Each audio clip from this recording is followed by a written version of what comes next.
বন্ধুরা, আজ 12ই সেপ্টেম্বর মঙ্গলবার। তো আপনারা এই মুহূর্তে বঙ্গোপসাগরে দেখতে পাচ্ছেন একটা গভীর নিম্নচাপ রয়েছে। তো এই নিম্নচাপটি যতই গভীর হোক না কেন অনেকটাই শক্তি হারিয়ে ফেলেছে। তো এই মুহূর্তে আপনাদেরকে একটি গুরুত্বপূর্ণ আপডেটস জানাবো যে দক্ষিণবঙ্গের আবহাওয়ায় বিরাট একটি পরিবর্তন চলে এসেছে হঠাৎ করেই। তো কি এই পরিবর্তনটি হচ্ছে আমাদের এই ইউটিউব চ্যানেল বা বিভিন্ন ইউটিউব চ্যানেল বা খবরের চ্যানেলগুলোতে বলা হয়েছিল বৃহস্পতিবার দক্ষিণবঙ্গের সমস্ত জেলাতে ভারী থেকে অতি ভারী বৃষ্টিপাত হবে। তো এটাই পরিবর্তন হয়েছে এবং এই রিপোর্ট অনুযায়ী আপনাদেরকে জানাবো যে শুধুমাত্র আজকে দক্ষিণবঙ্গের সমস্ত জেলার আকাশ মেঘলা থাকলেও উপকূলবর্তী জেলাগুলোতে ভারী থেকে অতি ভারী বৃষ্টিপাতের সম্ভাবনা রয়েছে আজকে দুপুর থেকে সন্ধ্যার মধ্যে। তবে বৃষ্টি কি তাহলে হবে না দক্ষিণবঙ্গে? অবশ্যই বৃষ্টি হবে। বৃষ্টি দক্ষিণবঙ্গে হবে আগামীকাল মধ্যরাত্রি থেকে, যেটা আমরা দেখতে পাচ্ছি। অর্থাৎ আগামীকাল মধ্যরাত্রি বলতে গেলে শনিবার কিন্তু পড়ে যাবে। তো যদি আমরা শুক্রবারের সারাদিনকার আপডেট দেখি, তো শুক্রবারের সারাদিনকার আপডেট দেখতে গেলে যেটা আমরা দেখতে পাচ্ছি, একদম সকাল বেলার দিকে খড়গপুরে বৃষ্টিপাতের একটা সম্ভাবনা রয়েছে। তাছাড়াও উপকূলের জেলাগুলোতে আকাশ মেঘলা রয়েছে, কলকাতার 2-1 পশলা বৃষ্টি এবং বাংলাদেশ লাগোয়া যে সমস্ত জায়গাগুলো আছে অর্থাৎ নদিয়া, শান্তিপুর এবং মুর্শিদাবাদ, তো এই সমস্ত জায়গাগুলোতে বৃষ্টিপাতের একটা সম্ভাবনা কিন্তু তৈরি হবে। তো আপনাদেরকে এবার জানিয়ে দিই যে শুক্রবার সেই দিনই কিন্তু বেলা একটু যখন বাড়বে, অর্থাৎ মোটামুটি 8টা থেকে 10টার মধ্যে, যেটা আমরা দেখতে পাচ্ছি এই মুহূর্তে দক্ষিণবঙ্গ জুড়ে কিন্তু বৃষ্টিপাত সৃষ্টি হবে। অর্থাৎ দক্ষিণবঙ্গ জুড়ে মোটামুটি হালকা থেকে মাঝারি ধরনের বৃষ্টিপাত কিন্তু আমরা দেখতে পাচ্ছি আগামীকাল শুক্রবার। তবে ভারী বৃষ্টি কিন্তু আমরা দেখতে পাচ্ছি না। যে বৃষ্টি আমরা দেখতে পাচ্ছি অস্থায়ী বৃষ্টি এটা। এবং পরবর্তী সময় যদি আমরা দুপুরের দিকে দেখি, তো দুপুরের দিকে আকাশ মেঘলা থাকবে এবং বৃষ্টিপাত কিন্তু তেমনভাবে আমরা আর পাবো না। তো বিকেল ও সন্ধ্যার দিকে যেটা আমরা দেখতে পাচ্ছি এই মুহূর্তে শুধুমাত্র বর্ধমান, আরামবাগ এবং চন্দননগর একটা বৃষ্টিপাতের পরিস্থিতি তৈরি হবে।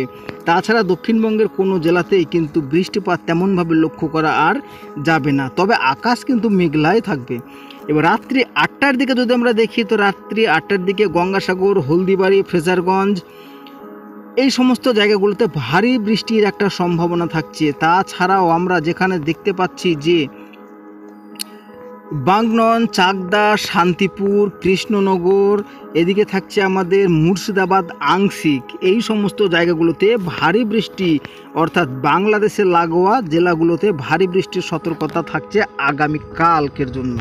তো আপনাদেরকে তো বললাম শনিবার মধ্যরাত্রিতে বৃষ্টি আসছে। তো আমরা দেখতে পেলাম যে হাবড়া, চাকদা, শান্তিপুর, কৃষ্ণনগর, কাটোয়া, বেলডাঙ্গা অর্থাৎ মুর্শিদাবাদ পড়ে যাচ্ছে। তো এই সমস্ত জায়গাগুলোতে শুক্রবারের দিন রাত্রি গিয়ে শনিবার একদম রাত্রি 2টো নাগাদ কিন্তু ভারী থেকে অতি ভারী বৃষ্টি আমরা দেখতে পাচ্ছি। তাছাড়াও বীরভূম থাকছে বোলপুর, দুর্গাপুর, গুসকরা, তারপরে বর্ধমান, কোতলপুর, আরামবাগ, চন্দ্রকোনা, কোলাঘাট, তমুলুক, উলুবেড়িয়া, জয়নগর, মাজিলপুর, হলদিয়া, তো এই সমস্ত জায়গাগুলোতে আকাশ মেঘলা থাকবে এবং অস্থায়ীভাবে মাঝারি ধরনের বৃষ্টিপাতের একটা সম্ভাবনা থাকছে।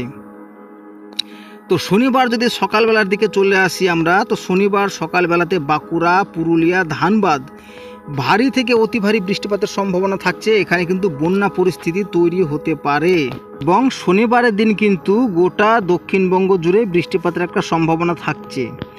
এবং যদি আমরা রবিবারের দিন চলে আসি, তো রবিবার দিন সকাল 5টা নাগাদ কিন্তু ধানবাদ, পুরুলিয়া, বাঁকুড়া এবং আরামবাগে ভারী ধরনের বৃষ্টিপাতের আবার সম্ভাবনা থাকছে। তার মধ্যে কিন্তু বর্ধমান আংশিক পড়ছে। তো রবিবার যদি আমরা একদম দুপুর নাগাদ চলে আসি, তো রবিবার দুপুর নাগাদ আমরা বাঁকুড়া, পুরুলিয়া, ঝাড়খণ্ডে একটু বৃষ্টিপাত দেখতে পাচ্ছি। তাছাড়া দক্ষিণবঙ্গের জেলাগুলো মোটামুটি আকাশ মেঘলা থাকবে এবং একাধবার রোদ উঠতে পারে। তবে উপকূলের জেলাগুলোতে পার্মানেন্টভাবে আকাশ মেঘলা থাকবে। তো চলে আসি রবিবারের দিন সন্ধেবেলায়। তো রবিবারের দিন সন্ধেবেলায় কিন্তু আমরা আকাশ মোটামুটিভাবে দক্ষিণবঙ্গের পরিষ্কার পাচ্ছি। তার কারণ হচ্ছে একটাই, এই নিম্নচাপটা কিন্তু আমাদের এই দিক দিয়ে এসে আগামী রবিবারের দিন ধানবাদ, রাঁচি হয়ে বেরিয়ে যাবে। তো এই তো ছিল নিম্নচাপের আপডেট, আপনাদেরকে গুরুত্বপূর্ণভাবে জানিয়ে দিলাম। তো আশা করছি ভিডিওটি ভালো লেগেছে। ভালো লাগলে চ্যানেলটিকে সাবস্ক্রাইব করবেন এবং পাশের থাকে বেল আইকনটি প্রেস করবেন। তো ভিডিওতে একটা লাইক করে দেবেন এবং ভিডিওটিকে অবশ্যই শেয়ার করে দেবেন। তো দেখা হবে আবারও।